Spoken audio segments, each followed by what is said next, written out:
Il faut arrêter de parler de peuples primitifs. Ils n'avaient tout simplement pas les outils sophistiqués dont nous disposons aujourd'hui.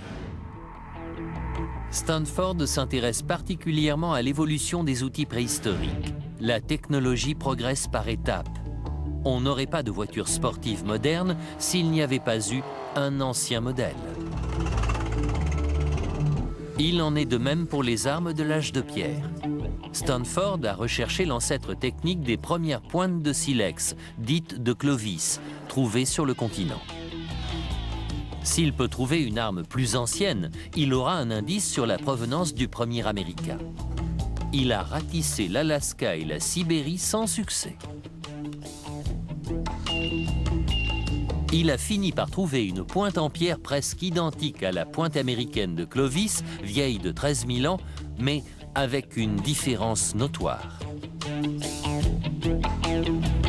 Voici l'ancêtre de la pointe américaine. Elle est taillée en forme de laurier et polie sur ses deux faces.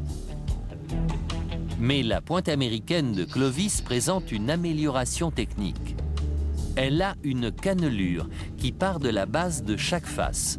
Cette cannelure permettait au chasseur d'attacher la pointe plus facilement au manche de sa lance.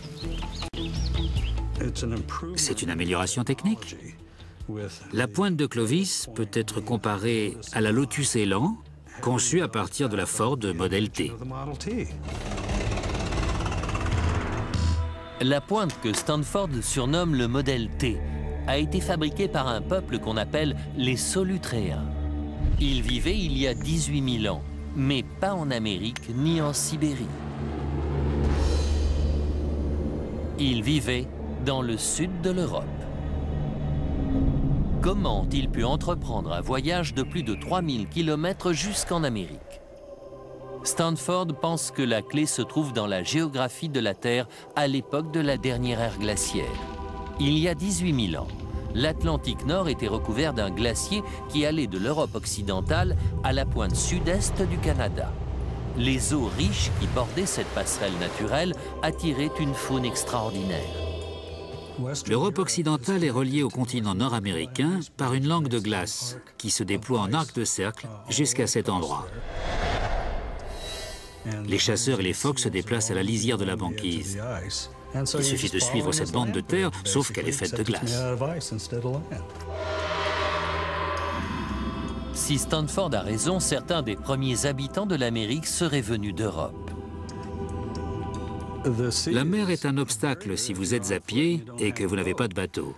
Mais si vous disposez d'une embarcation, c'est une autoroute, un moyen très rapide de vous déplacer à la surface du globe.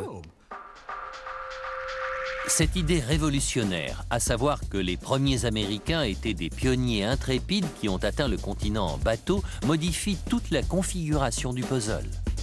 Elle suggère que les premières colonies humaines auraient pu venir de pratiquement n'importe quel pays qui avait un océan commun avec l'Amérique. Du Japon à l'ouest, à l'Europe à l'est. C'est la théorie, mais peut-elle être prouvée? On a recours à l'analyse génétique pour résoudre des crimes. Et les scientifiques espèrent qu'elle pourra résoudre ce mystère. Les généticiens ont extrait de l'ADN d'anciens squelettes, mais ils ont aussi tenté une autre approche. Ils ont analysé l'ADN des populations amérindiennes modernes pour retracer leur ascendance génétique.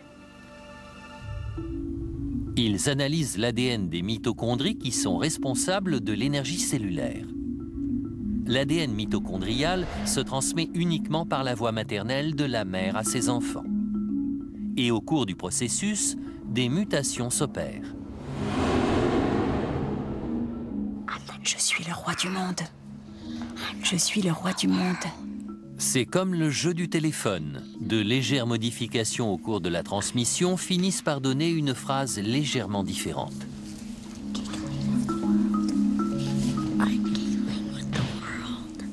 Je suis le toit du monde. Je suis le toit du monde. Je suis le roi du monde. Il se passe la même chose lors de la transmission de l'ADN mitochondrial d'une génération à une autre. Les généticiens calculent les différences entre l'ADN mitochondrial de deux populations afin de découvrir à quelle date elles ont eu un ancêtre maternel commun.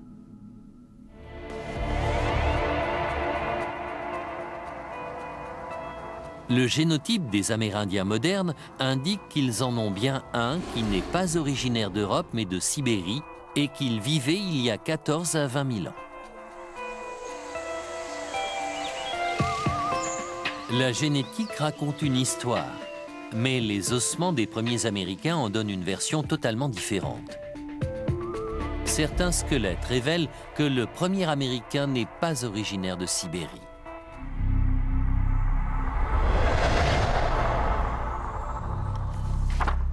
En 2006, le corps d'un homme préhistorique suscite de grands espoirs dans la communauté scientifique.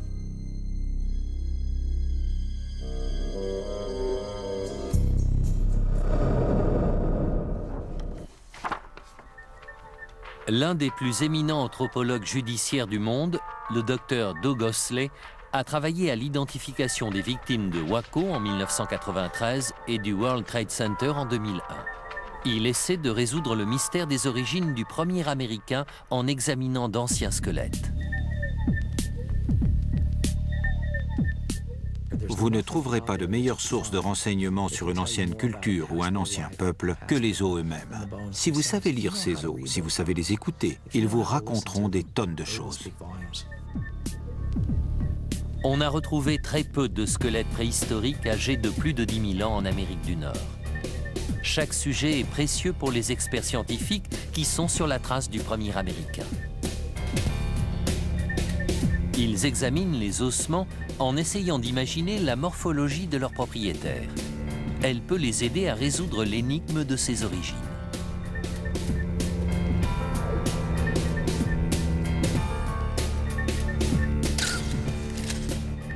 Voici les restes d'un homme et d'un enfant. Ils sont âgés de 11 000 ans et connus comme Horn Shelter numéro 2 d'après le site de leur découverte près de Waco, au Texas. Pour un archéologue qui tombe sur un squelette aussi ancien, c'est comme découvrir les joyaux de la couronne.